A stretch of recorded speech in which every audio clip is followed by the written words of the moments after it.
Hi friends, welcome back to our channel. நம்ம சேனலை subscribe பண்ணாதவங்க சப்ஸ்கிரைப் பண்ணிக்கோங்க. மறக்காமல் லைக் பண்ணி சப்போர்ட் பண்ணுங்க. நாளைக்கான எபிசோடில் என்ன நடக்குது பார்த்தீங்கன்னா, கலசத்தை வீட்டுக்கு கொண்டு வருவாங்க. அதை பார்த்த சந்திரா எப்படி கலசத்தை கண்டுபிடிச்சி வீட்டுக்கு கூட்டிகிட்டு வந்தான், கலசம் இல்லாமல் வருவான், அவனை இந்த வீட்டை விட்டு துரத்திடலான்னு பார்த்தா கலசத்தோடு வந்திருக்கான். அப்போ நம்மளோட பிளான் எல்லாமே தெரிஞ்சிடுச்சா, நான் மாட்டிக்கிட்டேன்னா என்ன ஆக போகுதோ அப்படின்னு வந்து டென்ஷனாக பார்த்துட்டு இருப்பாங்க. கலசத்தை கொண்டு வந்ததும் பார்த்தீங்கன்னா, கொண்டு போயிட்டு பூஜை ரூமில் வச்சு பூஜை பண்ண சொல்லிட்டு ஈஸ்வரி ரேவதி கிட்ட சொல்லுவாங்க. அவங்களும் கொண்டு போயிட்டு வைப்பாங்க. கரெக்டாக ஊர்க்காரங்களும் பார்த்தீங்கன்னா மேலே தாளத்தோட உள்ளே வந்துட்டு கலசத்தை கொண்டு போகலாம் தான் வந்திருக்கோம்மா அப்படின்வாங்க. உடனே மயில் வாகனம் கலசம் வீட்டில் தான் இருக்குது அப்படின்னு சொல்லுவாங்க. ஈஸ்வரியும் கலசத்தை வீட்டில் வச்சு பூஜை பண்ணி அதை கோவிலில் கொண்டு போய் வைக்கணும்னு சொன்னது எனக்கு ரொம்ப நிறைவாக இருக்குது. இதோ கலசத்தை ரெடி பண்ணியாச்சு, பூஜை பண்ணி மட்டும் எடுத்துகிட்டு போகலாம் அப்படின்னு சொல்லிட்டு ரேவதி கிட்ட பூஜை பண்ண சொல்லுவாங்க. ரேவதியும் பூஜையெல்லாம் பண்ணி முடிச்சதுக்கப்புறம் கலசத்தை பார்த்திங்கன்னா கோவிலுக்கு கொண்டு போவாங்க. அந்த இடத்துல பார்த்திங்கன்னா சிவனாண்டி நின்றுட்டு இருப்பாங்க.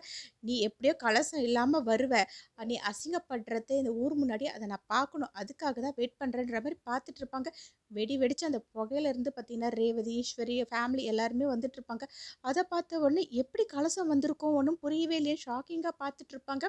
பார்த்தீங்கன்னா ஈஸ்வரி கலசத்தை கொண்டு போயிட்டு சாமி கிட்ட கொடுத்துட்டு பூஜையை ஸ்டார்ட் பண்ணுங்க அப்படின்னு வந்து சொல்லிட்டு இருப்பாங்க.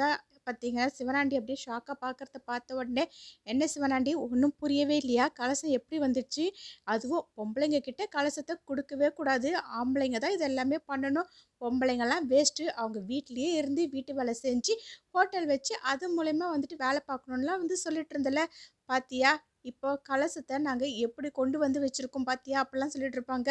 சிவனாண்டி எதுவுமே பேசாமல் அமைதியாக இருப்பாங்க. அங்கே இருக்க ஒரு அம்மா கிட்ட பூஜை ஸ்டார்ட் பண்ணுன்னு சொல்லுவாங்க. அவங்களும் பார்த்தீங்கன்னா பூஜை எல்லாமே பண்ணிட்டு இருப்பாங்க. ஈஸ்வரி கிட்ட போயிட்டு உங்களுக்கு முதல் மரியாதை பண்ணணும்னு சொல்லி பரிவட்டம் கட்டிட்டு அவங்க கையிலேயே கலசத்தை கொடுத்துட்டு இதை கொண்டு போயிட்டு கோவில் கோபுரத்தில் வச்சு நீங்களே பூஜையெல்லாம் பண்ணிடுங்கம்மா அப்படின்னு சொல்லுவாங்க.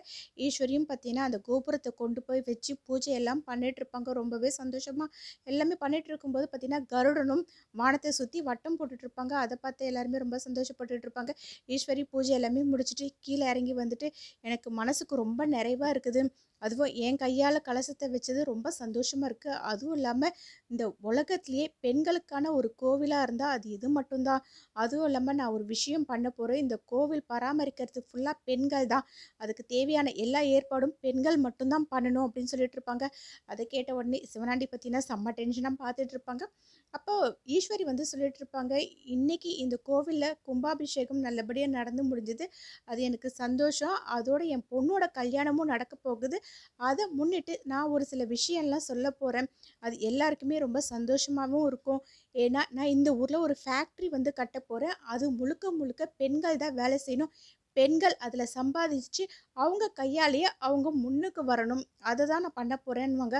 அதெல்லாம் கேட்டு மயில் வாகனம் பார்த்தீங்கன்னா அப்படியே உணர்ச்சி பொங்கி பார்த்துட்டு இருப்பாங்க. அப்போ ஈஸ்வரி வந்துட்டு இன்னொரு விஷயம் என்னென்னா, நான் காலேஜ் ஒன்று ஓப்பன் பண்ண போகிறேன், அதுவும் ஏழை பசங்க படிக்க முடியாத பசங்க எல்லாருமே அந்த காலேஜில் வந்து படிக்கணும், அதுதான், அது மட்டும் இல்லாமல் பெண்கள் எல்லாருக்குமே கல்வின்றது ரொம்ப முக்கியம் இந்த காலத்தில், அதனால் ஒரு பெண்ணும் வந்து படிக்காமல் இருக்கக்கூடாது, படித்து அவங்க வாழ்க்கையில் நல்ல நிலைமைக்கு வரணும், அதுக்காக அவங்களுக்கு கல்வி ரொம்ப முக்கியம், அதுக்காக தான் நான் ஃப்ரீயாக இது எல்லாமே பண்ண போகிறேன் அப்படின்வாங்க. மயில் வேகணும் பார்த்தீங்கன்னா அவங்க மாமா கிட்ட போயிட்டு, மாமா எனக்கு அப்படியே புல் அரிக்குது தெரியுங்களா, அத்தை பார்த்தீங்கன்னா புரட்சி பெண் மாதிரி எப்படி பேசுகிறாங்க அப்படின்வாங்க. அதை கேட்டால் அவங்க மாமா, என்னதான் இருந்தாலும் நம்மளை வீட்டில் அடிமையாக தானே வச்சுருக்கா அப்படின்வாங்க. ஆமாம் மாமா நீங்கள் சொல்கிறதும் சரிதான் மயில் வாகனம் சொல்லும்போது, சரி என்ன தான் சொல்கிறா பார்க்கலாம் அப்படின்ற மாதிரி வந்து எல்லாரும் பார்த்துட்ருப்பாங்க. உடனே ஈஸ்வரி பார்த்தீங்கன்னா சிவனாண்டியை பார்த்துட்டு, என்ன பெண்களால் ஒன்றுமே முடியாதுன்னு நினச்சல, இப்போ பார்த்தியா நாங்கள் எல்லாத்தையுமே சாதிச்சு காட்ட போகிறோம் அப்படின்வாங்க. அப்போ சிவனாண்டி பக்கத்தில் இருக்க ஒருத்தங்கிட்ட, ஆமாம் பெண்களே வந்துட்டு எல்லாமே பண்ணணும்னு சொல்லிட்டா அப்புறம் இந்த ஊரில் நமக்கு என்ன மரியாதை இருக்கும், இந்த பொம்பளை இருக்கிற வரைக்கும் நமக்கு மரியாதையே இருக்காது ஆண்களுக்கு அப்படின்னு சொல்லிட்டு டென்ஷனாக அங்கேருந்து போயிட்டு யோசிச்சுட்டு நின்றுட்டு இருப்பாங்க.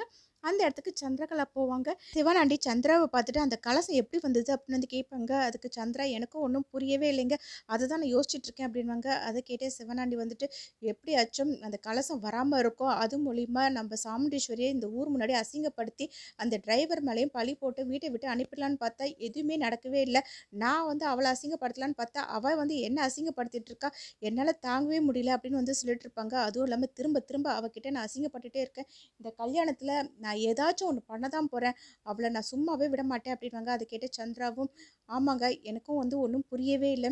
ஆனால் ஒரு விஷயம் மட்டுங்க, இப்போ நடந்தது கூட இருக்கட்டும், ஆனால் இந்த விஷயத்த பண்ணது வேற யாரோ, ஆனால் அக்காக்காரிக்கு நான் தான் பண்ணேன்ற மாதிரி விஷயம் போயிடுச்சுன்னா நான் என்ன பண்ணுறது? அந்த ரவுடிங்க யாருன்னா போலீஸ்கிட்ட மாட்டிக்கிட்டு நான் தான் இதுக்கு காரணம்னு வந்து என்னை சொல்லிவிட்டா நான் என்ன பண்ணுவேன்? அக்காக்காரி என்ன முடிவு எடுப்பான்னு தெரியவே இல்லையே அப்படின்வாங்க.